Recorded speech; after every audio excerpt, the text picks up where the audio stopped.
Yo, yo, yo. What's up, everybody? Good morning, good morning, good morning. Happy Sunday. Hope everybody's weekend's going well. It's good to see you. It's good to be here, as always. I don't know. More standalone Gwent action today. We'll be back into Witcher 3 tomorrow, but more Gwent today and a little bit of Fall Guys. Yeah, a little bit of Fall Guys will do. So, that'll be the plan. That'll be the plan.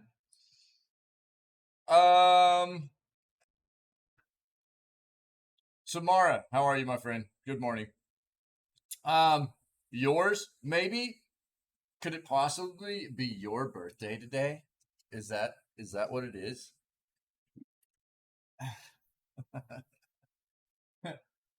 Let's do what we do, guys. Before we get into our gaming section, let's go take a look, see what we can find new for video gaming news. All right, let's get our video gaming news section going here. All right, let's get over there.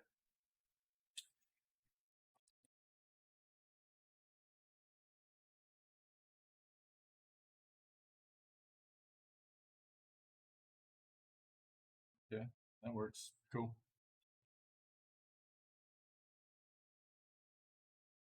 Tiny Tina's Borderlands update breaks 3 games for some people. Okay. Let's take a look at that. 5 PC games that should be way more popular than they are.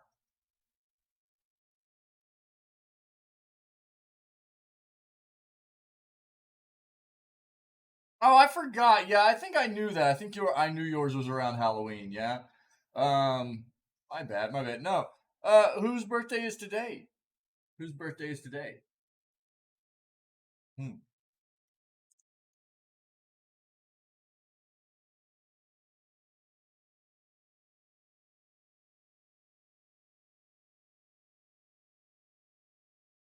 Yeah, is it maybe your dad's or your mom's?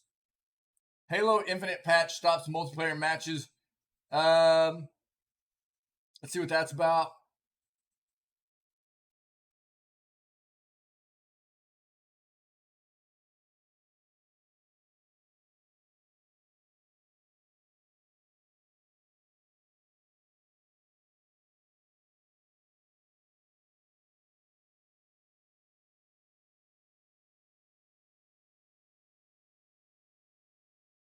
Is it your mom's? Cool. Awesome. Awesome, awesome. Are you guys got some birthday shenanigans planned for mom then? I'll have to I don't know. I'll have to try to reach out if I remember and shoot DeVay a happy birthday message. Yeah, that's awesome.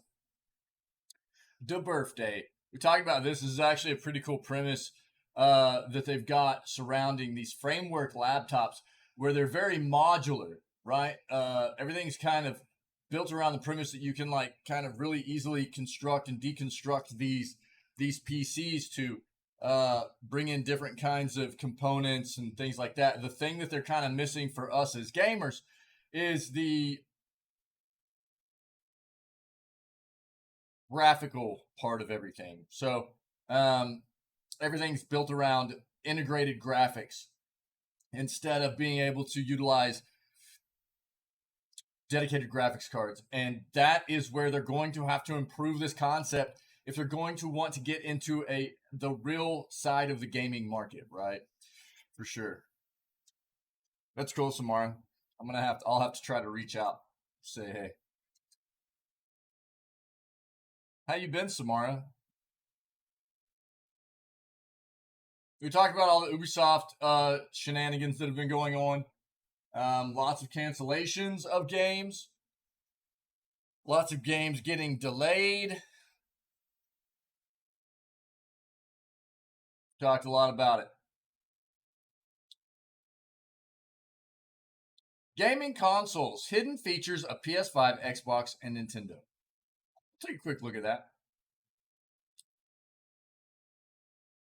Yeah, if you're not aware, PlayStation is holding a large summer sale right now.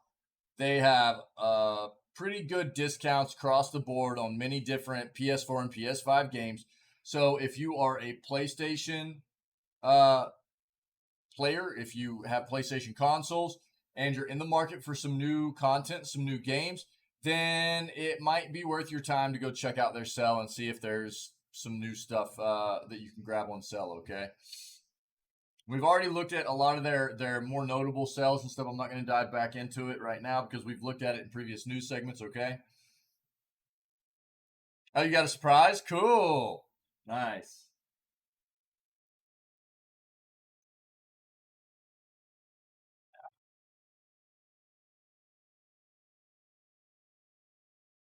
You been good? Good. I'm glad, my friend. I'm glad. That is good to hear. Anything new? Just same old stuff.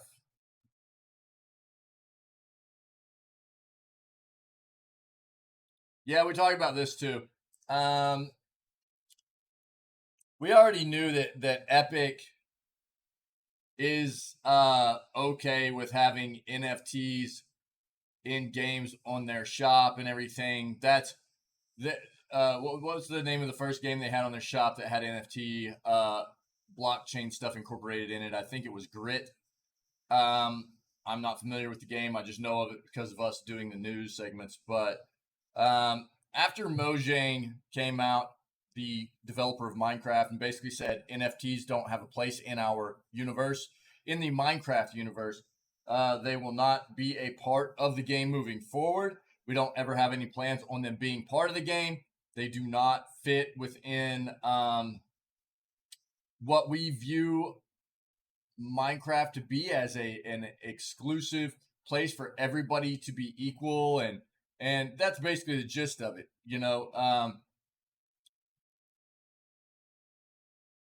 Basically, Epic Games got called out by some people and were like, well, are you going to follow suit? And Epic said no.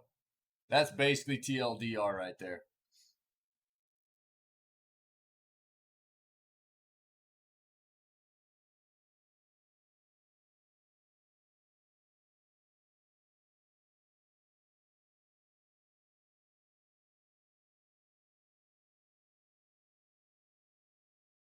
New Xbox Game Pass game has a 93 on Metacritic. Let's see what we're talking about here. We've talked about this previously, but it's been somewhere between 2 and 3 weeks now. So I'm gonna pull this up. It might be a bit of a bleak day for news as it's Sunday. So we'll talk about this. Samsung Gaming Hub and all new streaming. Basically, Samsung Gaming's Hub is making it's basically their platform being incorporated into their TVs, their smart TVs and everything. They're basically promoting this very heavily in conjunction with Xbox Game Pass, making it to where you can stream many games just through the TV and not needing any kind of console or anything like that. So we'll pull it up. That way, if people didn't see what we covered previously regarding this whenever it was starting to roll out and be released, you can get a bit of an idea of what's happening here. Timon, what's up, buddy? How are you, man? You ready to wreck me today in some some Gwent, dude?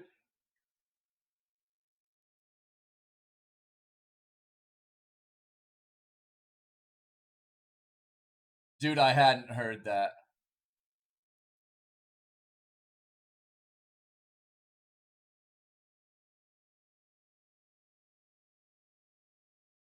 So the Last of Us remake is only real changes are some which a lot of people were already kind of blasting the graphics updates going, it looks better, but it's not like significantly better, right? To the point of where they felt like it was already time to do a remake of the game for graphics purposes. Yeah, they were already kind of getting put on blast a little bit for that, and so you're saying accessibility options. And yeah, dude, there was no doubt in my mind they were going to pump out that game at $70. Well, 60 or $70, right? Especially at 70, that feels really bad, dude. Yeah, that feels really bad. This goes back to an article. This goes back to an article that we read recently where somebody was kind of, yo, Devea, happy birthday, Devea. A little bird told me it might be somebody's birthday today. A little bird. What's up, Devea? How are you? Um, so yeah, yeah, dude. So this goes back to an article we read within the past week in the news section that was somebody talking about how it seems like a lot of developers are basically just in a mode where they're only wanting to play it safe nowadays, right?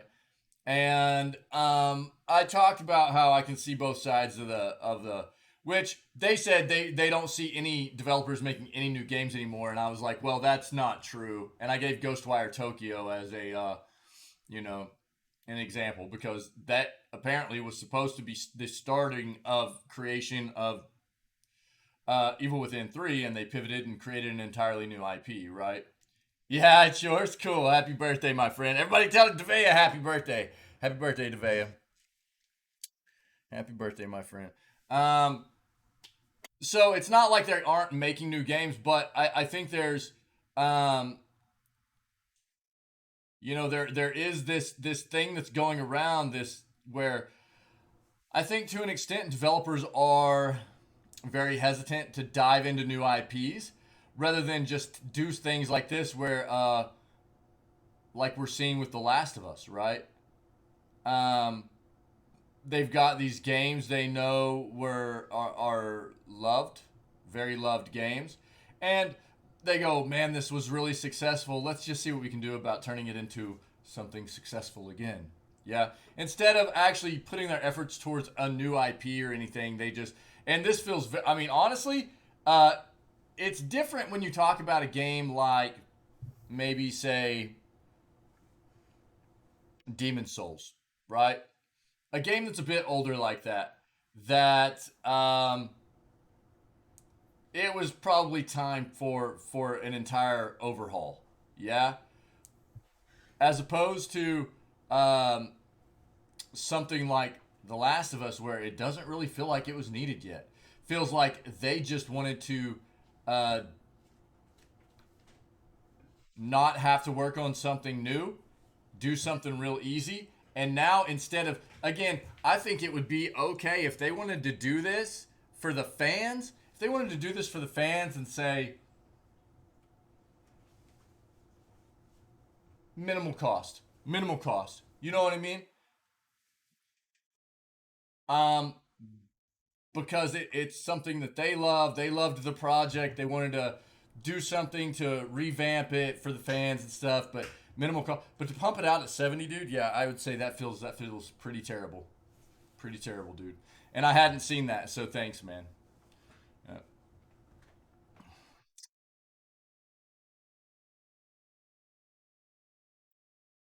Dude.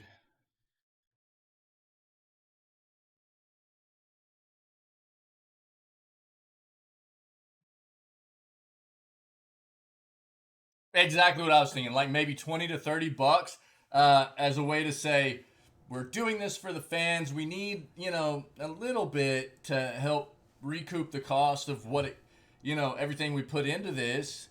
Um, but to go 70 bucks, like it's a brand new game and everything, get wrecked, dude.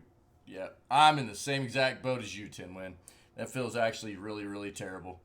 Yeah. This industry, man. A lot of these things that are happening in the industry, man, feel really bad.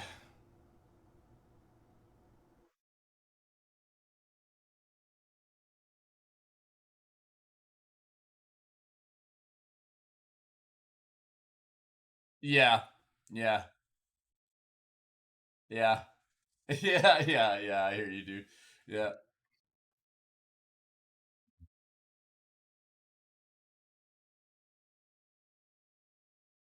I already talked about the Ubisoft stuff. I'm not going to dive back into that. Let's go page 4 real quick. See if there's anything else. Devea, you doing anything today? Next topic: Aaron dies in five. What? Stream's over. I'm gonna go cry in my pillow. You ruined my life, Tin Win.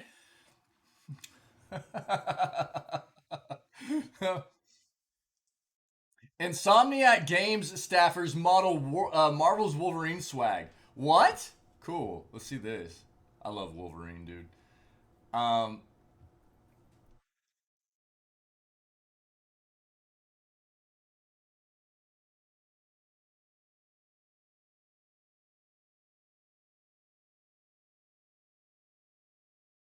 King's Dilemma gets a video game. A chess playing robot broke a kid's finger. What?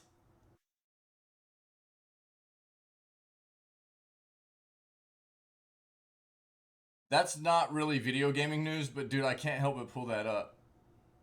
Somebody's gonna get super sued right there. Um, well, especially if it's in the U.S. We'll see where it took place. Uh, Sony shutting down multiplayer for Killzone. Shadow. Didn't we read about this? Pretty sure we read about this. Pull it up. Probably go somewhere special. Cool, man. Yeah, nice, nice. I always try not to make a big deal out of my birthday, and my wife and kids always do amazing things for me.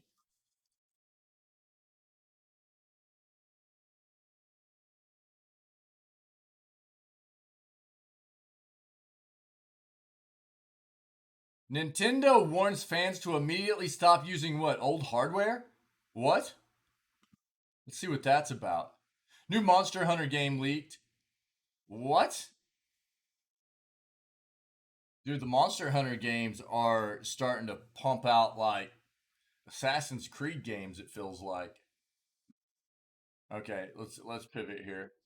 Yo, by the way, I finally got a short video created of the PC, the streaming PC. I just took a video of the internals of the PC so people can see what the PC looks like that I built and everything because you don't ever get to see it here on stream and stuff. Uh, I don't have room for it to be up on the desk and everything, so it's in the Discord if you guys wanted to take a look.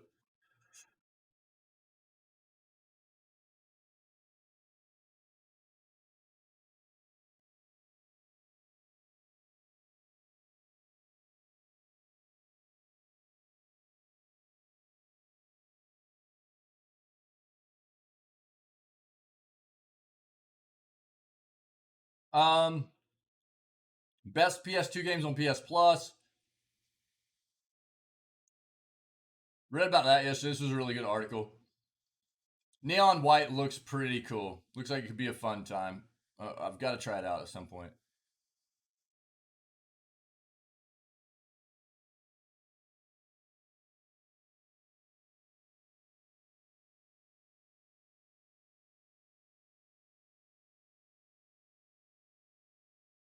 Do I want to dive into this? I'm not going to dive into that today. The Saints Row interview stuff. We've talked about Saints Row recently, so I'm not going to take a dive into this Saints Row interview stuff. Um, if you're not aware, this new Saints Row game coming out has gone gold, meaning that it is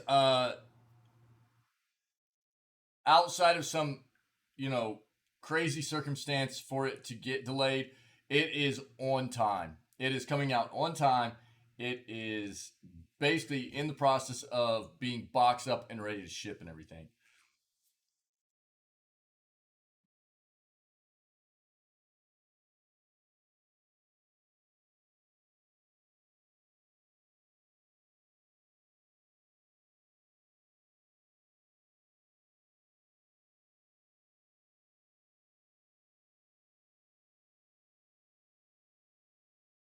This is actually cool. I would like to dive into this at some point too, but I don't know that we'll have time today. Video game coding skills lands South Australian. I think this is like a 12-year-old with autism a job. working on video games. This is actually really, really cool, and I would like to take a look at this at some point. Hopefully, we'll be able to read that at some point. It's not like gaming industry news necessarily, but I bet this is a really, really wholesome story, and I would like to dive into it at some point.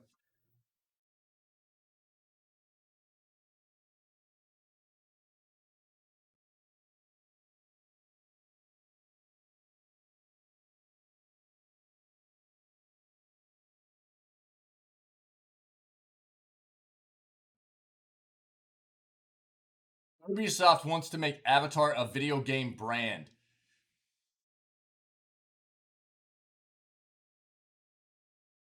We're going to skim that real quick. See, this is what I'm kind of expecting. I'm expecting Ubisoft to come out with all kinds of excuses for why Avatar is being delayed again at this point. And this is a significant delay. We're not talking about them going.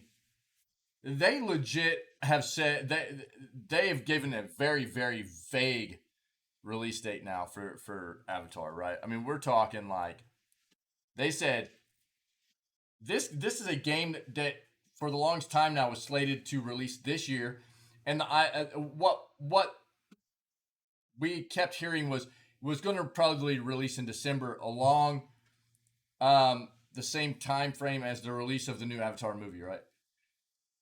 Now they're coming out and going, well, it needs to be pushed back. Probably going to release sometime in 2023, 2024.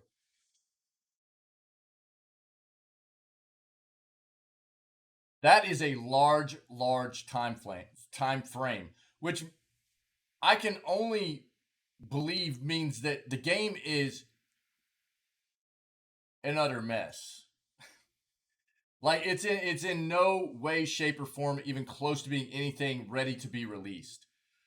If they're giving a time frame of next year or the year after, it was in no way close to being ready for a release this year, even later this year. Unless they come out and actually explain what was going on and why. We'll see what they say right here in this article about a game brand, but I'm assuming they're going to be giving all kinds of different reasons as to why this needed to happen. And again, I mean, we us as game, especially in this community, we understand the need for a game to need to be delayed, right? Don't release a trash game. Don't put us through that, right? Don't make us feel duped. Don't get us hyped and then release a piece of trash to us that we feel like we wasted our money on. Don't do that to us. But at the same time, when you see a company like Ubisoft that keeps delaying games numerous times, Black Flag, right? Black Flag was delayed 6 times over a 4-year period. What's going on? You know, and now Avatar is going through the same kind of thing. There's something wrong, it seems, internally for that developer.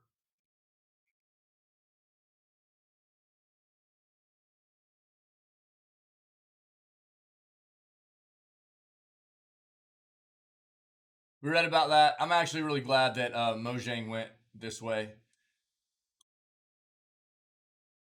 They said Minecraft will have no NFTs and blockchain, citing fraud and it being something that would prevent the game from being seen as a all-encompassing, inclusive experience for anybody that wanted to be involved in it, in their world, in the Minecraft world.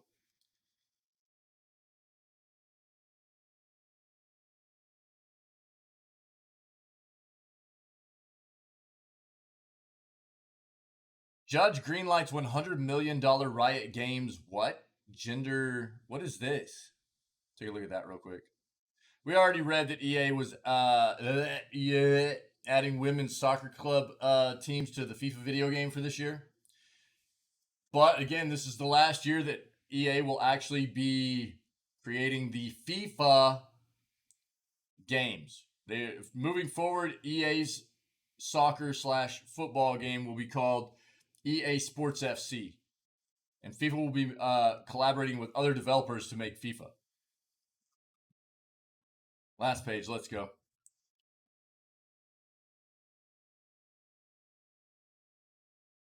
Again, we talked about that Saints Row. The new Saints Row game has gone gold. It's basically ready to go. We already read about this too. The next Assassin's Creed got pushed back by Ubisoft. Just one of the other numerous games that has been pushed back or delayed or canceled by Ubisoft at this point.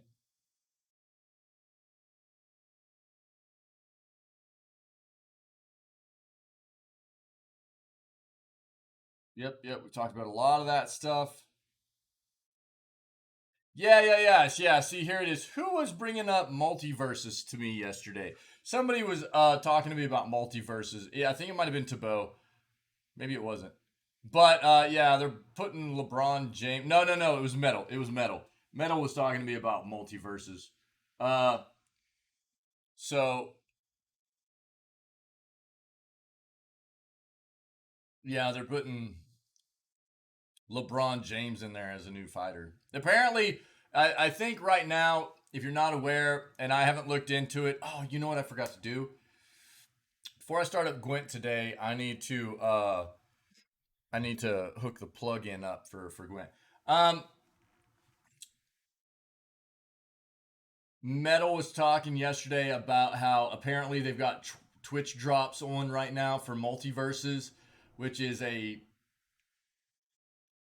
what kind of like a Smash Bros esque type of game, where apparently I think you can get drops right now by watching streamers play the game, and that will allow you to play the game for free, something like that. I think maybe I haven't looked into it, but if you're interested in the game, maybe check it out. At the very least, I think you might be able to get some drops for the game, maybe some skins, stuff like that for fighters. I don't know. All right, let's stick with that. Stick with that.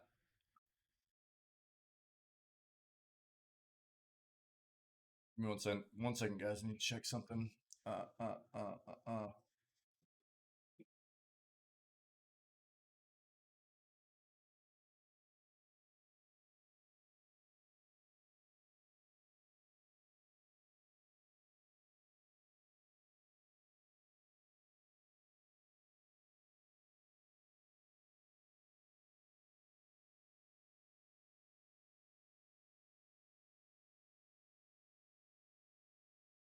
Oh, knock it off. Okay, keep that up for now. That way I'll remember. Okay, let's go. Tiny Tina's Borderlands update, or a tiny maybe that's what it is. A tiny Borderlands update breaks 3 games for some players. At least the in-game news is updated. A new update is causing major problems for the 3 popular Borderlands games. Ironically, the update was only intended to introduce a few small changes to the in-game news features in Borderlands, Borderlands 2, and Borderlands the pre-sequel. All of which are part of the handsome collection on modern platforms. However, something went wrong in delivering the patch, and now some players are experiencing bizarre text anomalies and game-breaking bugs alike. Thankfully, Gearbox has acknowledged the issues and are actively working on a solution. Over on the official Borderlands Twitter account, the developers say they're investigating the issues and ask for anyone experiencing anything weird to submit a ticket with 2K customer support. Today, we released updates for Borderlands 1, 2, and the pre-sequel. These updates made changes to the in-game news, Gearbox says. We are currently investigating issues that have appeared since the updates went out, including how some text is displaying and console players being stuck loading the game. Looking at the reaction on Twitter and Reddit, it's clear that not everyone has been affected by the bugs, but those who have been are reporting mission counters showing, quote, weird characters between the numbers. On Xbox, PlayStation, and PC, and in more severe cases, deleted save files and infinite loading screens. Fun! It's unclear if the issues are different or more prevalent depending on the platform, but from what we can see right now, they don't discriminate. We've reached out to Gearbox and 2K for comment, and we'll update this article if we hear back. Okay? Well, hopefully they get that fixed soon, but if you're playing Borderlands right now, the older Borderlands games, or planning on it, be aware. Halo Infinite patch stops multiplayer matches using almost 1 gig of data. The bug was reportedly using upwards of 900 megs of data each multiplayer match. What? What a perfect image right there. Halo Infinite was reportedly using a disproportionate amount of data each multiplayer match, which prompted 343 Industries to fix the issue as soon as possible. The game client has been using between right, Tim, I know we talk about that a lot, dude. Yeah. The game client has been using between 305 and 900 megs of data after every single match. Given that an average multiplayer match only takes around 10 minutes, this meant that players with data caps could be unknowingly rising through their allowance very quickly. The official Halo support Twitter account has confirmed that an update has been rolled out in response to this issue. The Halo Infinite team has deployed a back-end update that improves the amount of data downloaded after multiple multiplayer matches. This update is now live and no download is needed. Here's another thing, though. This is another thing that drives me crazy.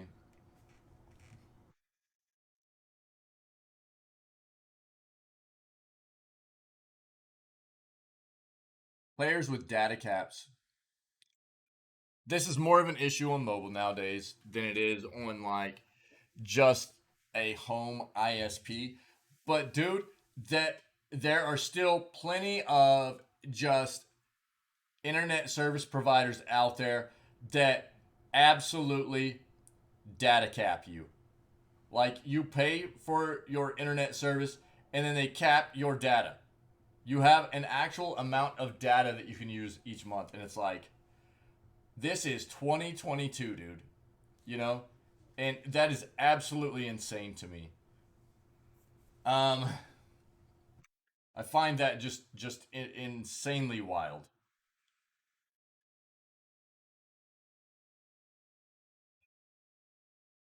Yes. Monopoly does that. You're right. You're right.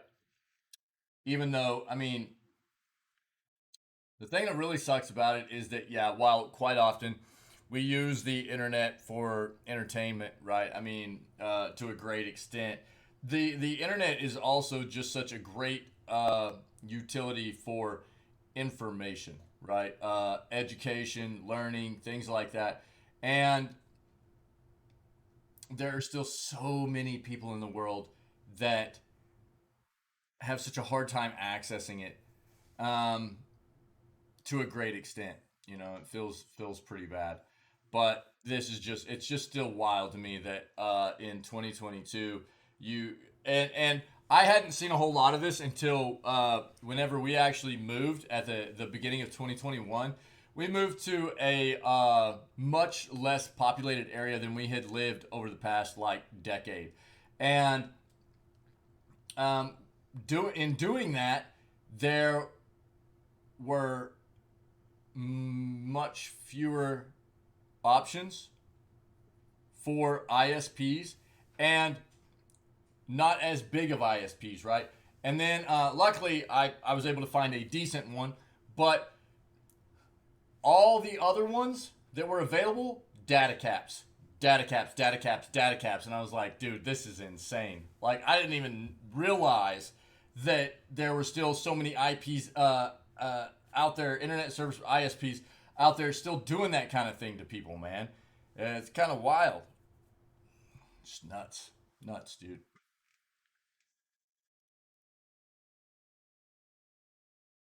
And it's just a way for them to, like, suck money out of people. That's all it is. It's like they have a data monitoring, you know what I mean? And it's like, oh, you went over your amount? Give me some more money. You know, it's not like it's costing them more money. It's not like they're paying for like per gig to give you the data. You know what I mean? It's not. That's not the way it works. You know what I mean? So yeah, I don't know. It's wild. Yo, send me some gigabytes. Thanks. Pinky, what's up, dude? Random mode, guys. Oh yeah, let's go. Nice. Pinky, what's up, dude?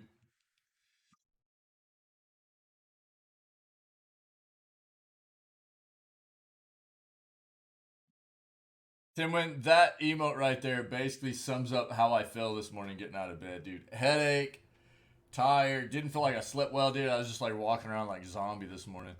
Um, On July 23rd, a post on the same account acknowledged the issue, with both of the tweets mentioning that the August drop pod will make further improvements, hopefully fully amending the issue. However, there's no specific date mentioned for the update. Despite the initial backlash that this caused, fans seem to be pleased with how quickly 343 managed to get on top of the issue. After originally reporting the issue and then comparing the data usage after the patch, Nick Meister confirmed that, quote, considerably less data being used now. Well done, Halo and Halo support, for acting on this so quickly, especially over a weekend. Another posted, this was impeccably fast. Thank you for being on top of this. 343 recently released an hour of in-game co-op campaign footage, which is set to release supporting both local and online play in August. The flight test for Halo Insiders is currently underway and runs until August 1st. Yo, I mean, you can't really ask for more, right? Oh, yo, that's cool, Pinky. I hope you have a good time with the parents, man. Gamer, what's up, buddy? What is that emote, dude? What is that? PMS twin? I think I've seen that before. That's funny.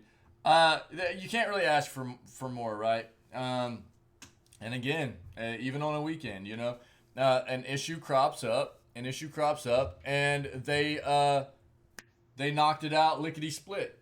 You know, you can't really ask for more. Not that every single issue any dev ever, you know, comes across is necessarily going to be super easy to resolve, right?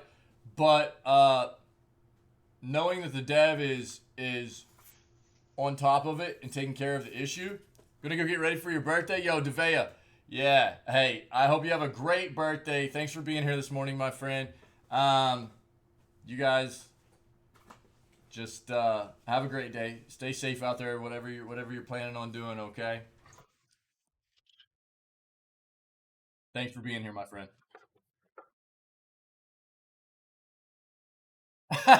There you go.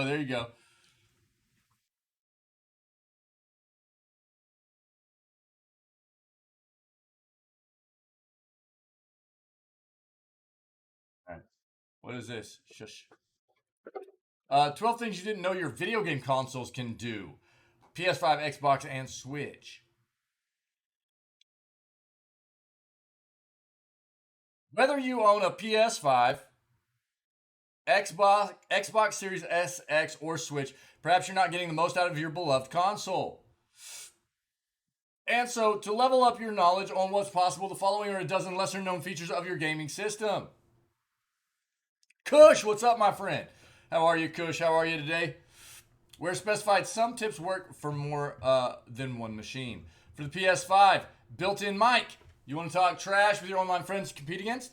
If cash is tight, you might not know that the DualSense wireless controller has a built-in microphone, allowing you to chat, strategize, or yell online without having to purchase anything. To avoid an embarrassing moment like your doting mom bringing you a plate of cookies while you're gaming, players can quickly switch off voice capture via the controller's dedicated mute button. There's also a small speaker on the PS5 controller too, but it will sound much better if you plug a headset into the 3.5mm jack. Get help, not spoilers. I'll go hop on TF2 while yo, cool, Pinky, yeah. Yeah, right, Tim. Yeah, because it's always been a super non-toxic experience, right? Yeah, dude.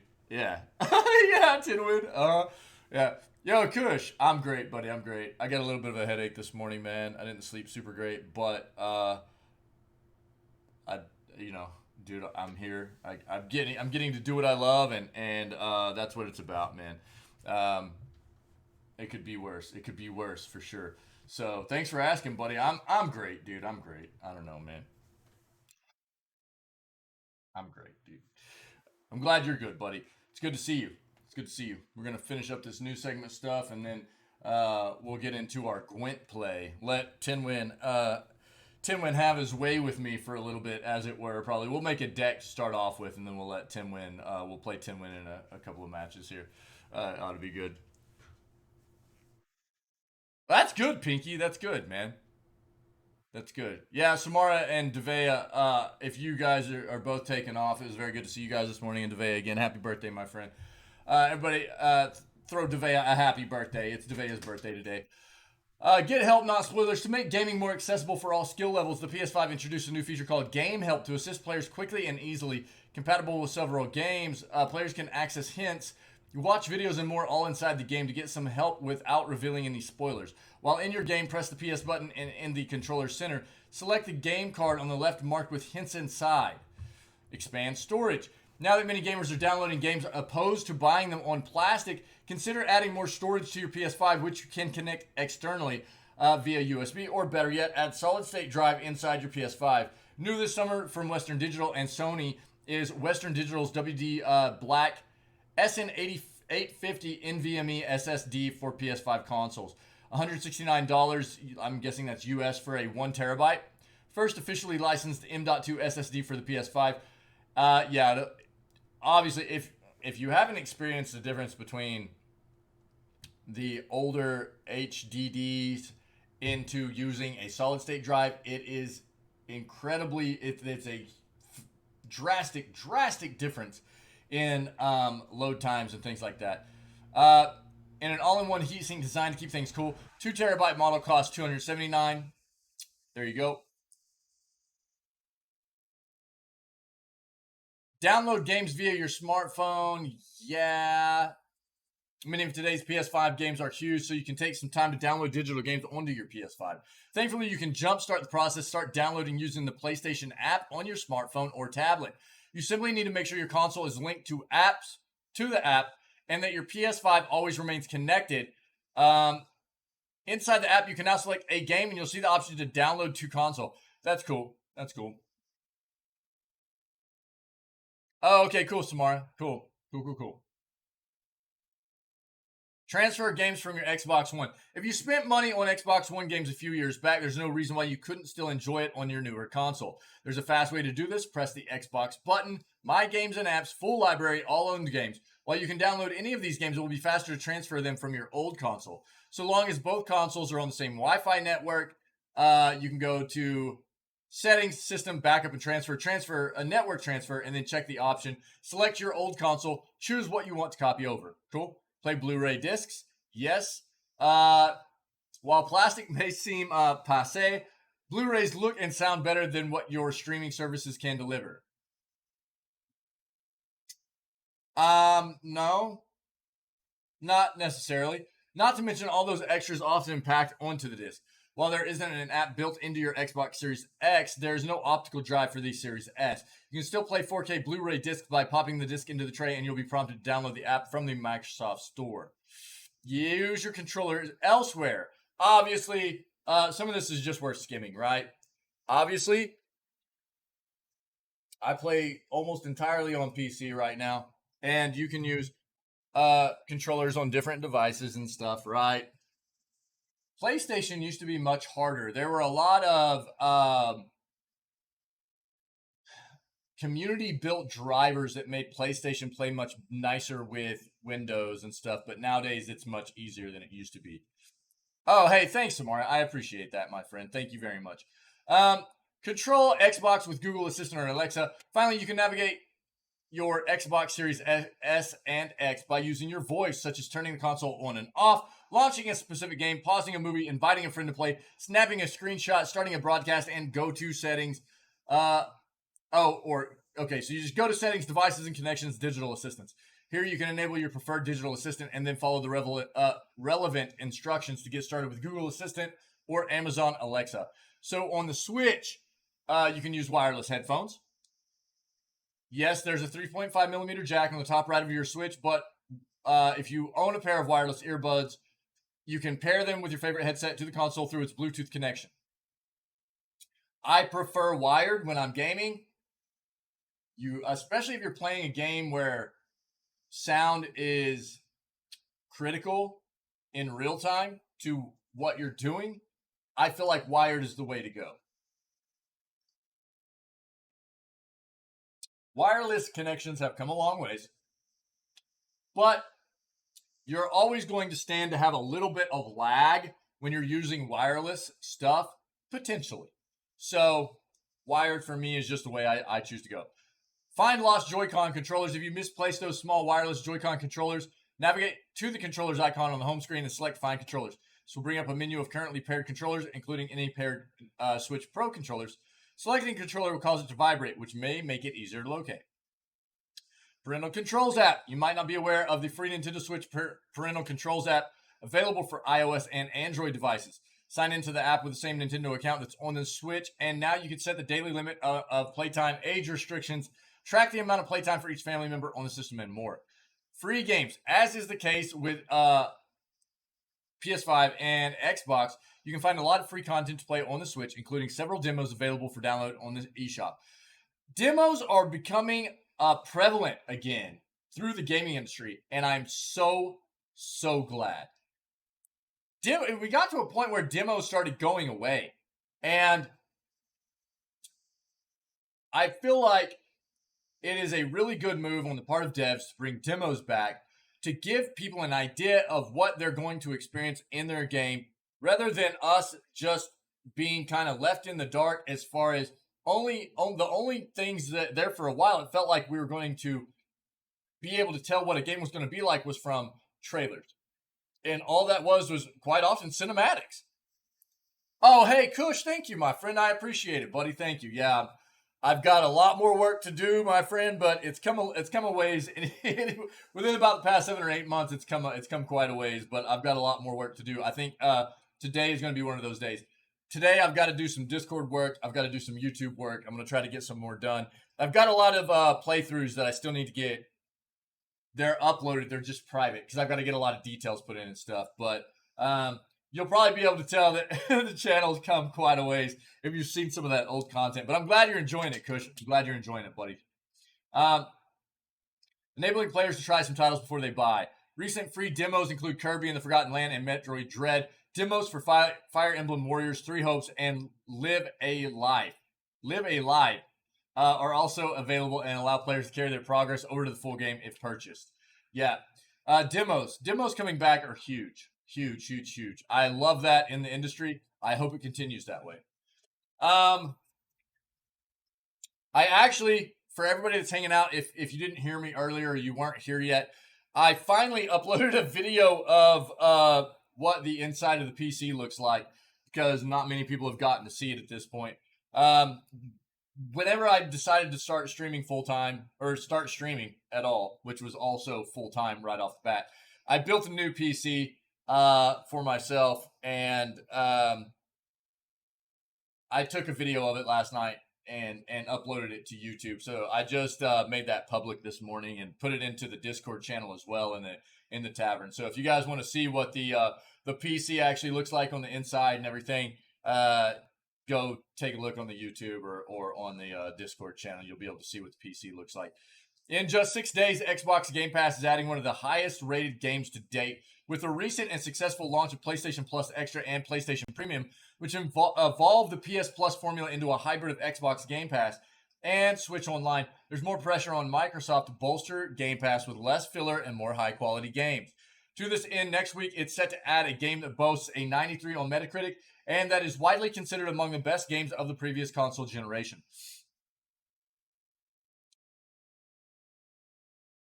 Self-building PC. Is that what I wrote on there? I'll have to take a look.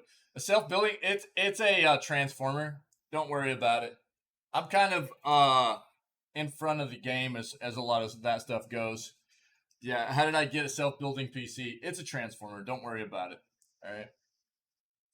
The game in question was released back on June 29th, 2016. At the time of its release, it was actually an Xbox One exclusive, but it's since come to the PC, PS4, Mac, Switch, and mobile phones. If you haven't connected the dots yet, the game in question is Inside. Oh, dude! Inside. Widely considered one of the best games of 2016 at the Game Awards that year. It was nominated for Game of the Year, Best Art Direction, Best Narrative, Best Music Sound Design, and Best Independent Game. Won Best Art Design and Best Independent Game. Yeah, they gave this away for free not too long ago on Epic Game Store as well. And I would like to play it maybe around October time frame. It's a dark kind of game. Yeah. Hunted and alone, a boy finds himself drawn into the center of a dark project, reads an official blurb about the game. Inside is a dark, narrative-driven platformer combining intense action with challenging puzzles. Been critically acclaimed for its moody art style ambient soundtrack, and unsettling atmosphere. Here, check this out real quick.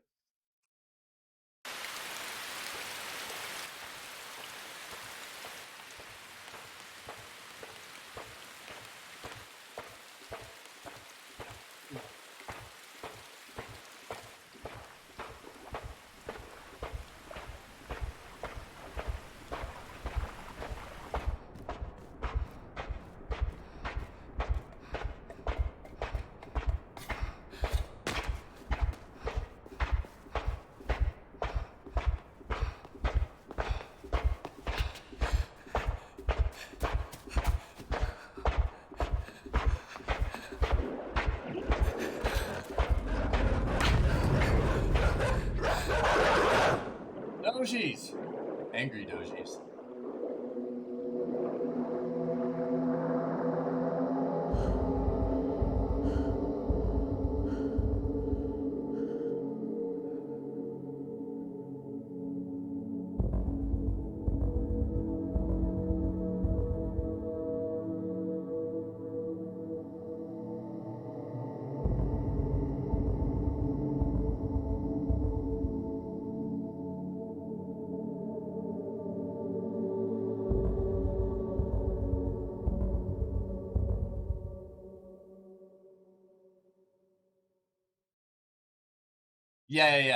Yeah. This was it's supposed to be a really good game. Again, they gave it away not too long back. I don't know, man, probably about a half a year ago on Epic. But if you didn't grab it there and you have Xbox Game Pass, it is coming to Game Pass, apparently. Set to be added to the Game Pass on July 29th.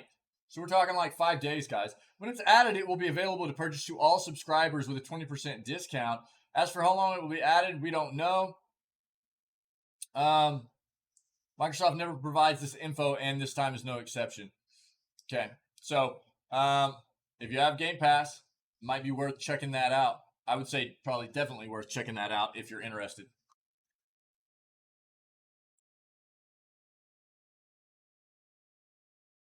Okay, so we've covered this whenever the Samsung Gaming Hub was set to roll out, but it's been a while. This article has come back up.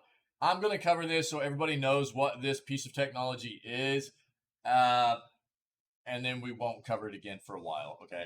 Samsung Gaming Hub is an all-new game streaming discovery platform now available on 2022 smart TVs and smart monitor series, okay? Specifically for Samsung. Samsung Electronics recently announced that the Samsung Gaming Hub is now rolling out to all 2022 Samsung smart TVs, bringing superb game streaming content and game playing experiences to the user with no additional hardware or downloads needed. Announced during CES 2022, Samsung Gaming Hub is an all-in-one game streaming discovery platform where players can discover and play games they love from partners such as Xbox, Nvidia GeForce Now, and Google Stadia, Atomic, and coming soon, Amazon Luna. The Gaming Hub brings faster and more convenient access to all things gaming with Samsung TVs, including the 2022 Neo QLED 8K, QLED 4K, and QLEDs, and 2022 Smart Monitor Series, offering Samsung's expertise in hardware and software for an optimal gaming experience. Okay, where gaming comes together, powered by Tizen.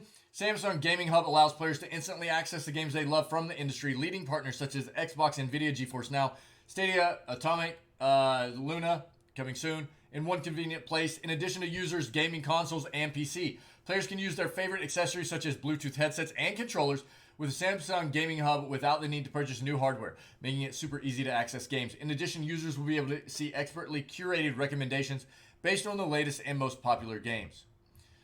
Gaming Hub also seamlessly integrates music and streaming services to provide access to more entertainment options during gameplay.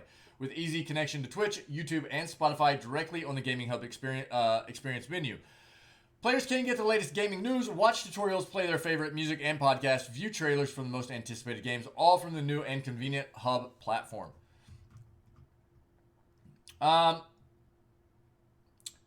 Players can look forward to an amazing gaming experience thanks to advanced motion enhancements and latency reducing technology across Samsung's 2022 Smart TV lineup and Smart Monitor series. Their latest lineups introduce faster decoding and optimized buffer control technology, which reduces input lag compared to the previous Samsung models. Um, so again, basically what this uh, is Samsung taking the step to not necessarily incorporate their own streaming service, as it were, but to make a very, very functional, intuitive platform that encompasses all of these very popular gaming streaming services in one place on their devices, right? And the accessibility of being able to connect devices, stream everything just straight there through that platform and stuff. I haven't seen any reviews of it yet, but it seems like a pretty nice piece of technology for people that especially are interested in using a lot of streaming platform services, right? So I'm sure we'll see some reviews and stuff come out as to how well it works and how nice the layout plays for the user and stuff like that. But as of now, that's what Samsung Gaming Hub is, okay? And you can see the apps and devices, things like that right here, all the games, and it makes sense. It makes sense. Cool. Check this out. I love Wolverine. Insomniac Games staffers modeled Marvel's Wolverine swag. Yes, it is. That's official from Samsung. I don't think that site was official Samsung site, but yes. So again, we had read about that before the launch actually happened. But if I mean you did like a search for you could find it'll be like right here on Samsung's site. Here is their gaming. They've got a dedicated site set up for Gaming Hub. Okay, I'll actually throw it in chat for you guys. There you go. So it'll take you through everything that the Gaming Hub actually presents and gives to you as a capability if you own one of their devices, either a 2022 smart TV or monitor. Okay.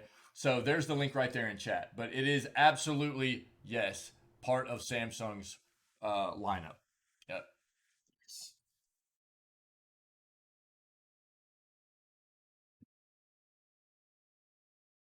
Marvel's Wolverine is still many years away from releasing on the PS5, but that isn't stopping developer Insomniac Games.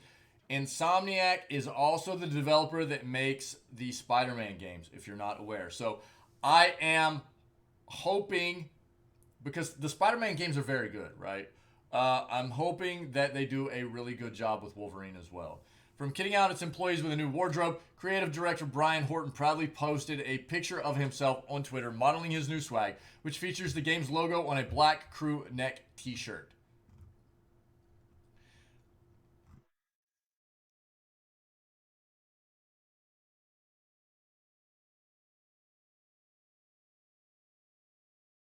Uh, wait,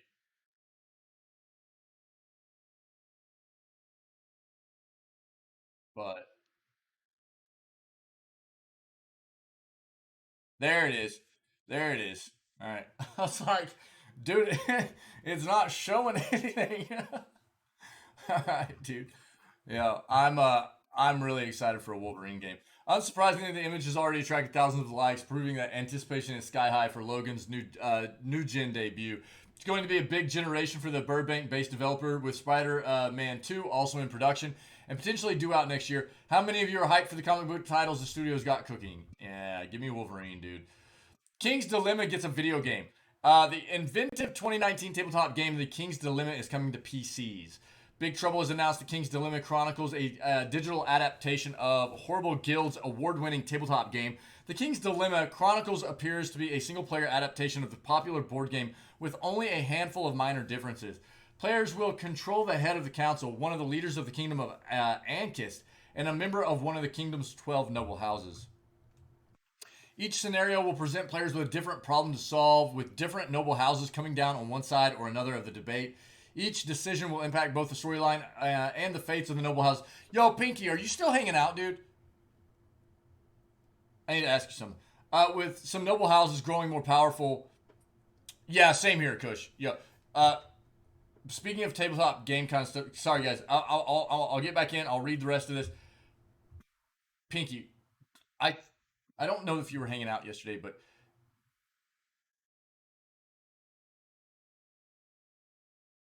didn't you tell me about AI Dungeon, their website? Aren't you the one that told me about the AI Dungeon website a while back?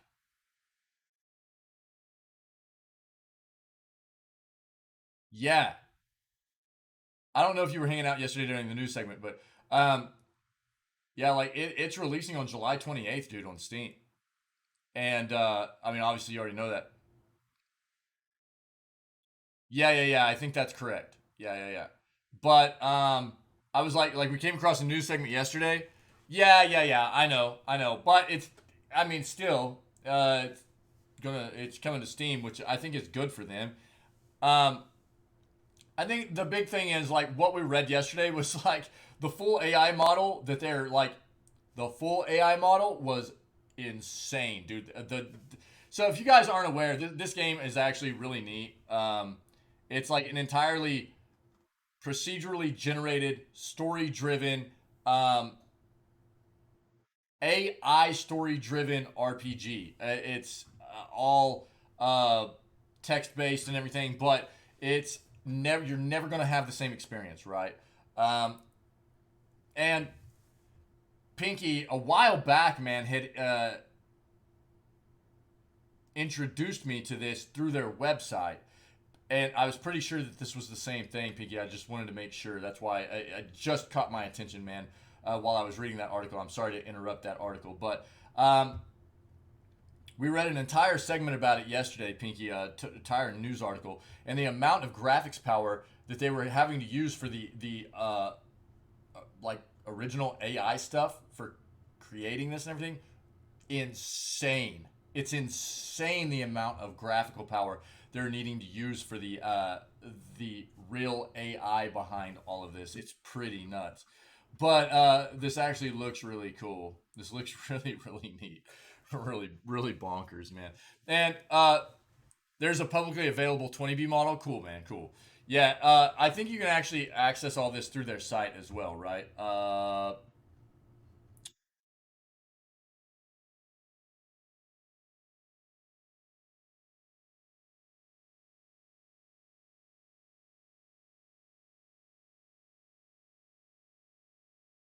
Took about 3 minutes to generate a response. Yeah, it's very graphics intensive.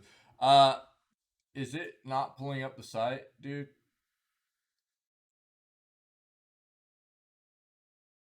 Yeah, there we go. Yeah, this is their external site here. If you guys want to know more about it, the thing that's really interesting about this, right, is the premise that this can incorporate for developers moving forward in allowing AI to be a part of procedurally generated storylines in worlds moving forward, um, which is really intriguing to me. What it can do for video game development moving forward is pretty nuts. This in and of itself is really interesting and could be a lot of fun. But just the development, and there's the website right there. Just the development of this and what it presents as far as replayability in some of these worlds that you fall in love with. If it's an AI generated storyline, you can just go back and keep playing because you're never going to have the same experience, right? As well as for people like content creators and stuff, right? It totally removes the element of people being able to spoil a game for you. It totally removes that. It makes it to where you're playing something new for your audience too. They're never going to have experienced this before. Maybe something a little bit similar in certain occasions of a playthrough, or certain scenarios of a playthrough, but nothing exactly the same, more than likely. Uh, well, yeah, I mean that's the assumption, right? I'm talking about the premise of an AI generated, procedurally AI generated storyline that does work very efficiently, right? And this is the start of that kind of thing being created. So, that's what I'm getting at is over and like this moving forward for development in the future, right? Um, it's just an exciting premise, yeah. Uh, yeah. That's all I'm getting at is getting people's brains rolling about what this does for the gaming industry in the future. Not that this right now is necessarily going to be just bam, we're there. You know what I mean? But what it can do for what, and not that everybody's going to want to incorporate AI procedurally generated storyline stuff. That's not what all developers are going to be looking for, right? But it is a cool premise. It really, really is. And if you're interested in checking this out, I just put the link in chat and everything. And it will be on Steam again in like 4 days. It'll be on Steam as like a not quite as intense model as you might be able to play like here on their website, but it will be on Steam for you to try out and get a look at and everything. So I would say try it out and see what you think about it. Okay. Piggy, I was just pretty sure this was the same one that you had introduced me to, so I wanted to make to hit you up and see. Yeah, thanks, buddy. There we go. Each scenario, again, we're talking about this King's Dilemma tabletop is getting a video game, right? Each scenario will present players with a different problem to solve, with different noble houses coming down on one side or another of the debate. Each decision will impact both the storyline and the fates of the noble houses, with some noble houses growing more powerful over the course of the game, even as the kingdom sits on the brink of instability. As the head of the council, players will have to balance the prosperity of their houses with the overall health of the kingdom. Depending on your choices, players will unlock different resources that can be spent to develop new technologies or advance the goals of their house. Per the description of the King's Dilemma, Chronicles listed on Steam, the game will include 6 different branching storylines, each with playthrough taking 3 to 4 hours. Be over 300 dilemma to explore, and players will also need to make preparation for an inevitable final battle that will occur at the end of every storyline. We're seeing more and more of this, with tabletop games being turned into video games and video games being turned into tabletop games and stuff. It's really neat. Yeah. A chess playing robot broke a kid's fingers, guys. Stay away from the chess playing robots. I wonder if it actually like mangled his finger or.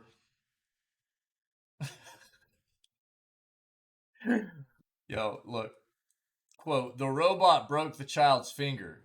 This, of course, is bad. but, well, thanks there, Captain Obvious. Said Moscow Chess Federation President Sergey Lazarev. A 7-year-old chess player, again, this isn't necessarily video gaming news, but I had to bring this up. A 7-year-old chess player has had his finger broken by a robot at the Moscow Chess Open, which took place in Moscow from July 13th to the 21st. Child, a competitor in the Moscow Chess Federation's Youth League, had just had a piece taken by the robot and rushed to make his next move.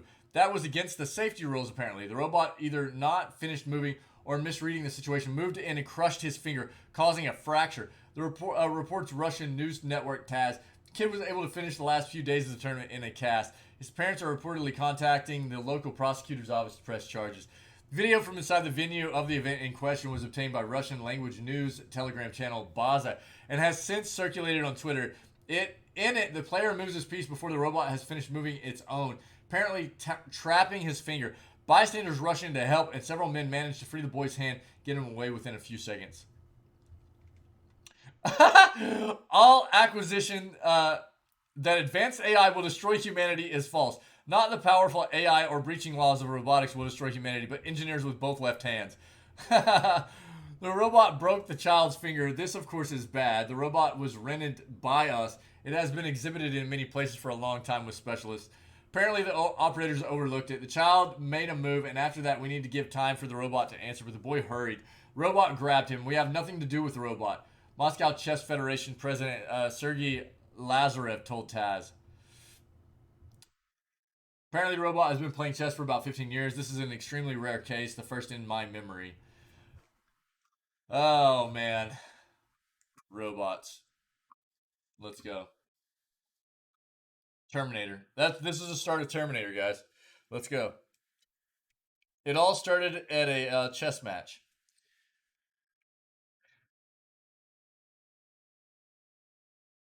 Sony shutting down multiplayer for Killzone, Shadowfall, and 2 other games. I think we kind of already read about this. Yeah, we did. Yeah, it's Guerrilla Games. Yeah. Yeah, we read about this yesterday as well. But if you're not aware, so I'm not going to read all of this, but if you're not aware, yep, it is on 12 August, right? So a couple of weeks from now, online servers for Killzone Mercenary, Killzone Shadowfall, and Riggs Mechanized Combat League will shut down.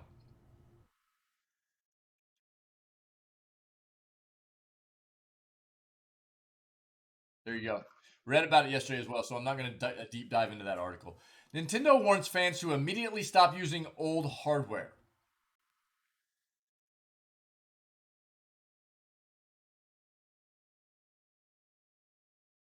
Nintendo has issued a warning to fans to immediately stop using some of its old hardware. If you're on the Nintendo, Super Nintendo 64, GameCube, Game Boy, DS, 3DS, Wii U, or any Nintendo gaming console from yesteryear, you don't have to worry. This time, hardware does not refer to console. However, if you're using the Nintendo Wi-Fi USB connector NTR10 or the Nintendo Wi-Fi Network Adapter WAP 001 released in 2005 and 2008 respectively, Nintendo suggests you stop due to security issues. That makes sense. The warning comes from the official Nintendo Japan website, so it's possible some meaning and vital context is being lost in translation. It's clear that Nintendo warns against owners of these items from using them, especially continuously. These products have been around for more than 10 years since their launch, and we have confirmed there are the following concerns when they are used continuously. If you continue to use these devices, there is a risk that they may be illegally accessed from the outside or that the connected terminal may be infected with a computer virus. For consumers who are currently using it, please stop using it immediately and switch to commercially available network equipment for security protection. We apologize for any inconvenience this may cause and ask for your understanding and cooperation. It's unclear why this statement has all of a sudden been issued, as these devices have surely been vulnerable from a security standpoint for a while, but clearly the issue has recently brought to Nintendo's attention. The issue was recently brought to Nintendo's intention. Isn't that supposed to be attention? I feel like comicbook.com always has a little bit of issue in their writing. As always, we'll keep you updated as the situation evolves. In the meantime, yeah, more Nintendo coverage.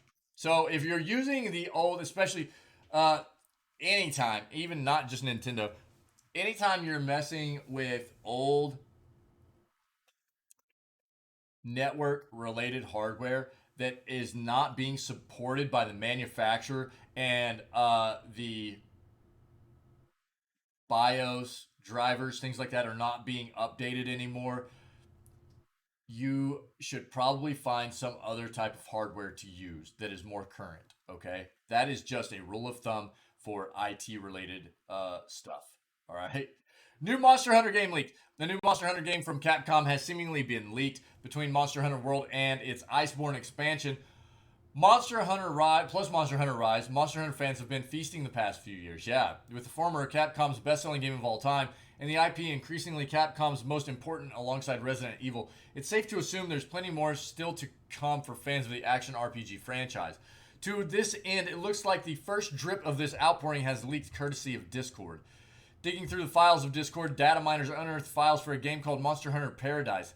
As you may know, no such game exists, so this appears to be a project. It's unclear if this is going to be Monster Hunter 6, but some fans seem to think it could be a new spin-off. Whatever the case, it will not be a Nintendo exclusive like some previous games in the series, as these files make note of both PlayStation and Xbox consoles.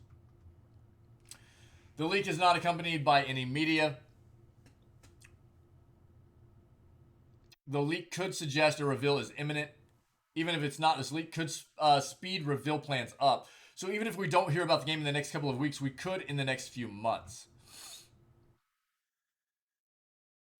At the moment of publishing, Capcom has not even acknowledged, let alone commented on this leak.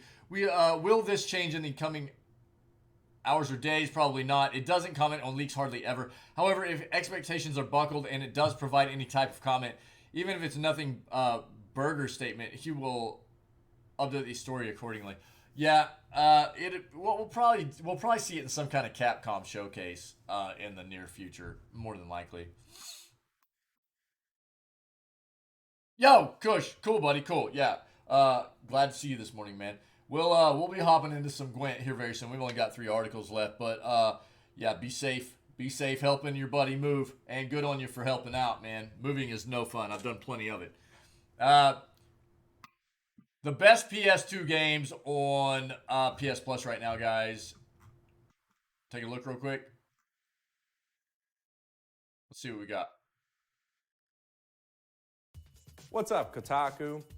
The PlayStation 2 is one of my favorite consoles ever, and Sony's PS Plus service has a bunch of incredible PS2 PS2 is like the best-selling console of all time, isn't it? You should know that many of the PS Plus classics, like God of War and Devil May Cry, are only available via streaming their PS3 versions, which is kind of a bummer.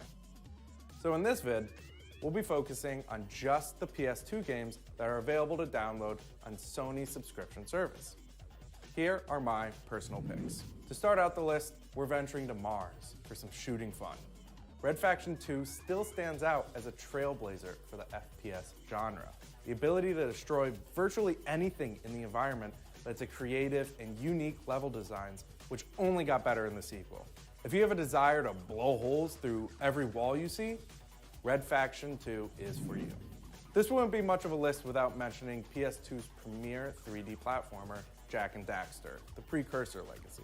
With its tight movement controls and beloved characters, Jak and Daxter is sure to get a chuckle out of you while you bash some lurkers. For those looking for more of a couch co-op experience, Star Wars Racer Revenge is the perfect fit. Its permadeath mechanic makes for high adrenaline pod racing that only gets better when you're battling out with a friend. There's a new pod racer-esque game coming out that looks really cool. With city building mechanics. It was enjoyable, but also a bit clumsy. Dark Cloud 2 improved on virtually everything the original had to offer. Yo, Syke, these are PS2 games on PS Plus. Dungeon crawling, photography, and an incredibly unique crafting system. What's Honestly, up, buddy? I could talk for days about Dark Cloud 2's crafting. It's just so good.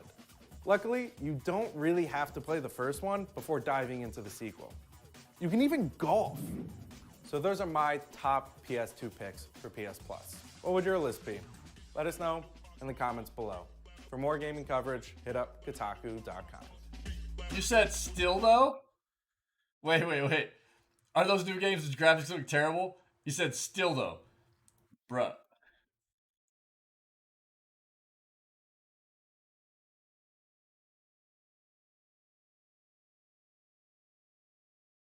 Bruh.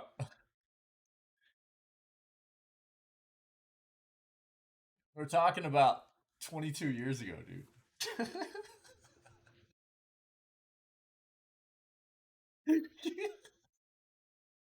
Well, wasn't the PS2 the best-selling console of all time so far?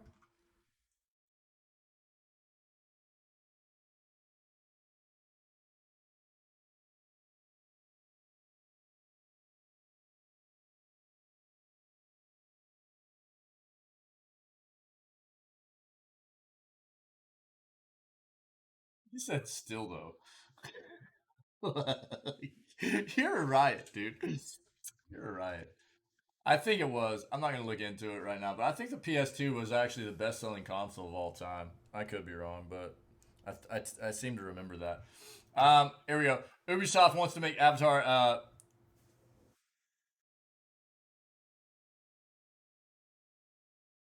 They're not selling it. It's just available for PS Plus subscribers. I mean, I'm guessing you can buy the games too. But look, I guess that differs on your opinion.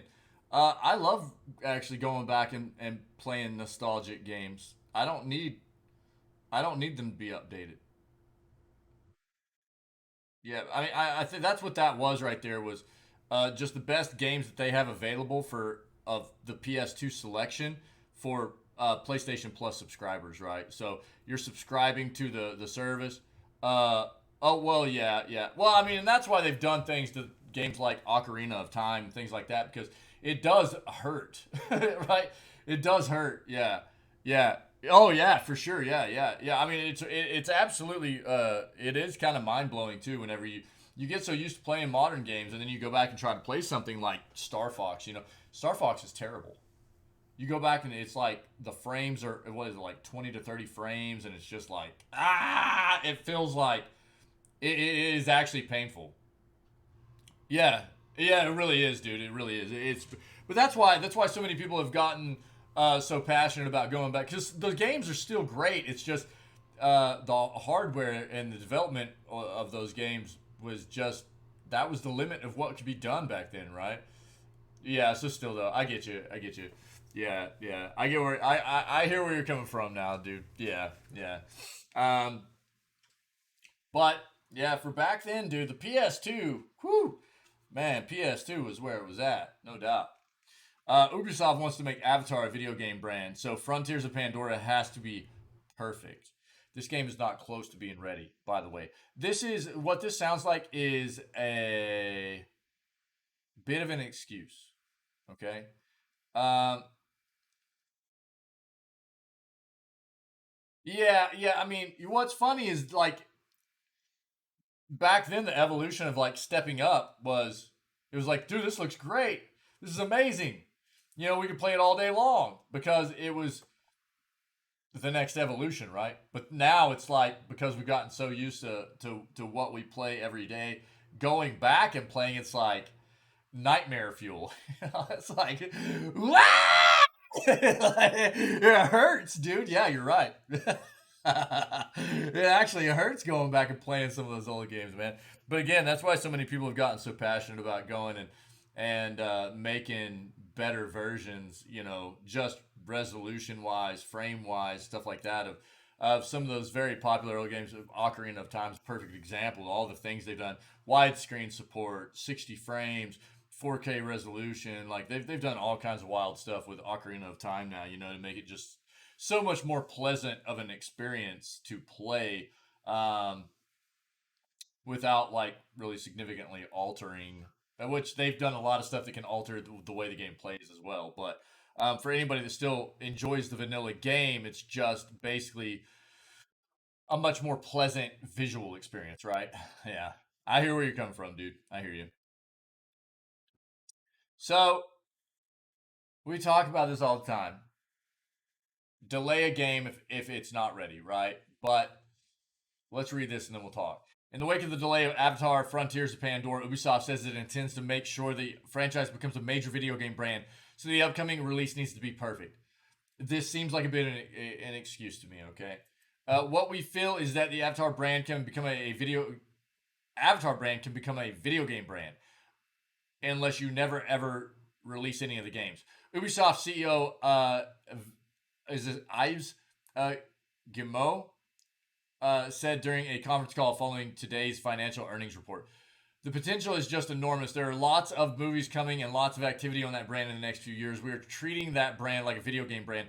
So we are putting all the energy of the team to make sure it's a fantastic game. A bit later in the call, he added, we want to make it a video game industry brand. It's important for us that we come with something that is perfect. Ubisoft previously released Avatar the game as a prequel to the original film in 2009, which with its lukewarm response certainly did not create a gaming brand, though with dormancy of the film franchise likely didn't help. Part of today's earnings report, Ubisoft announced that Frontiers of Pandora had been delayed to the company's next fiscal year, returning from April 1st, 2023 to March 31st, 2024. The delay is due to the fact that working conditions are more difficult in the industry at the moment, where people can't come to the offices often. So that had an impact.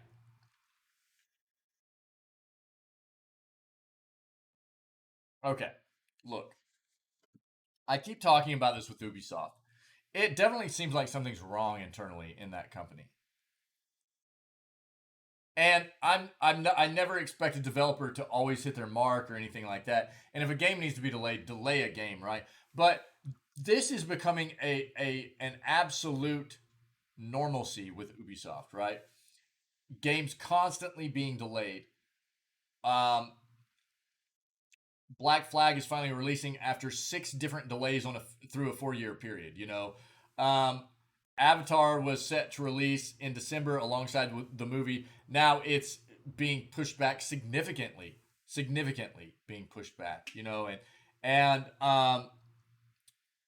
there had been other kind of time frames previous to this that they were saying Avatar was going to, Frontiers of Pandora was going to release, and so this isn't like necessarily the first potential pushback of this game either. Obviously, we don't want to feel duped. We don't want to feel like we spent money on a game that wasn't ready or anything. So if you need to delay a game, delay a game. But there also comes the point where we continually hear about a studio such as Ubisoft in this particular situation, and they're constantly having issues hitting their marks. They're constantly and continually having to delay their titles numerous times, and you wonder what's happening internally. It really, really, really makes me wonder what's happening in that studio. So, I don't know. Obviously, we want good games. We want games that are developed well, very polished. We don't want games coming out that feel like crap. But I expected for them to come out with some kinds of excuses here. And that's what this seems to be. To me, anyways. All right. This is the last article I have for this morning. Okay. If anybody has anything else they would like to add to the news segment that we haven't potentially touched on before or recently, whatever, let me know in chat. We'll discuss and see. We'll address it before we end the news segment today. Okay. Court gives green light to Riot Games $100 million settlement. California judge granted preliminary approval today to a historic $100 million settlement between League of Legends studio Riot Games and women who sued the company over gender discrimination, Axios has learned. The settlement is a win for women who work at Riot and for a California agency that had blocked an earlier smaller deal. The $100 million settlement will pay thousands of dollars to women who currently or formerly worked at Riot between November 2014 and December 2021. December 2021. My bad. It's a result of a lawsuit filed in 2018 alleging widespread sexism and harassment at the game maker. The parties had agreed to settle for $10 million in 2019 before California's Department of Fair Employment and Housing objected to the deal. Larger settlement was announced last December and required court approval. The agreement comes amid an outpouring of accounts in recent years of sexual misconduct and gender discrimination in the video game industry. A 2018 expose about sexism at Riot was followed by accounts of misconduct at Ubisoft, Activision, and other game makers.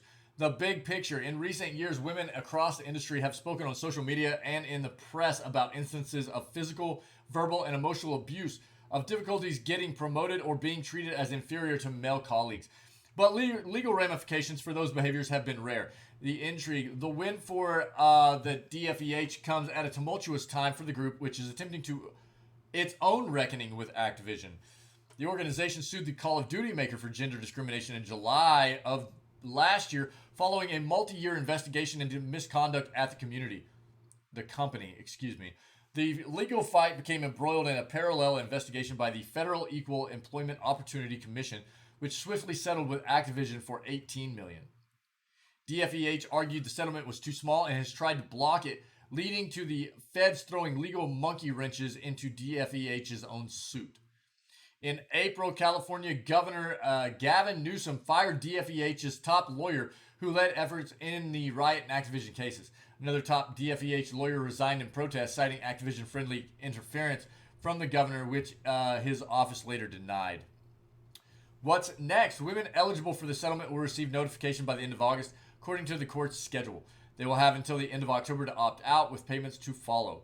Riot has also agreed to 3 years of independent oversight. Okay. Look, even though $100 million is, in the grand scheme of things, a lot of money,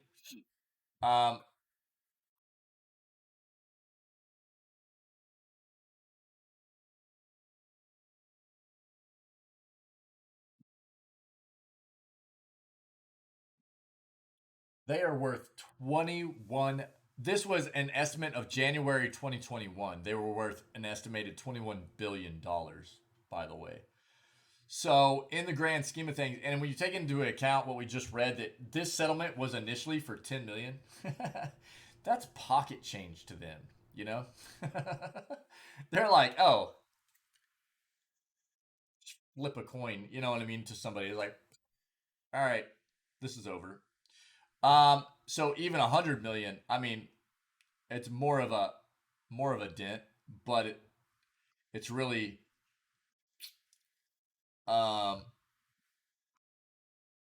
what's it saying?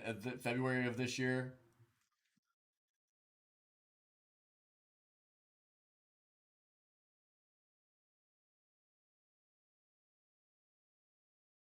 That doesn't really give it to us. So I'm glad that at least the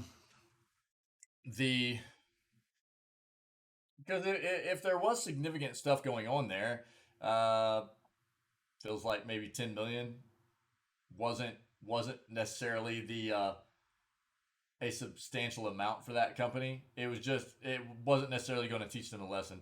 Not that 100 million will either, but at least it's a bigger dent than 10 was. I don't know. There's been culture has to change in the industry. Culture needs to change in regards to this type of thing. Needing, being inclusive needs to happen, and discrimination cannot happen. It needs to be done away with. Uh, we're all just people trying to live and make it, and be it's just wild to me that instead of focusing on enjoying one another's differences and loving one another for who we are as individuals, quite often it's just trying to hate it on one another for it. That just doesn't make sense to me. And on a worldwide scale, we need to do the very best we can to uh, change that. And hopefully, what I mean, change has to start somewhere. So let's start here. You know what I mean? Let's try to be the catalyst for change, to just accept the fact that as long as other people are good people, they're not, you don't have to be the same as we don't have to be the same. We can still get along. We can still love one another. You know what I mean? And we don't have to be the same people just to get along, celebrate each other's differences, man, and not hate each other for it. It's just wild. That's the way the world works quite often. Um, Thank you guys for being part of this, being part of this community, and part of today's news segment. Okay, we're gonna move on to playing some Gwent. Our long time community member Tinwin is standing by to absolutely melt me in some Gwent. I can't wait to just get absolutely trounced. This is gonna be fantastic. But we're gonna move on to do some Gwent, and then maybe a little bit of Fall. Yeah, we'll do a little bit of Fall Guys to end the stream with today too. But very, very good news segment. They always are. I appreciate you guys' input, being a part of this, being a part of this community. What you do? You got some nasty deck set up. Don't give me that. Don't give me that, dude. But I'll have fun either way. I'll have fun either way. So, but if you're viewing this content as a VOD later on YouTube and you're enjoying it, do me a favor, consider hitting that like and subscribe button and leave me a comment so we can have some discussion regarding some of these topics that we went over today in this news segment, okay? Also, see what you can do about coming and hanging out with me and the rest of this amazing community at 6 a.m. CST every single day, where we start every stream off with video gaming news, okay? Other than that, everybody just stay healthy, stay safe, be kind to one another, and I will catch everybody tomorrow for July 25th's edition of Video Gaming News. Okay?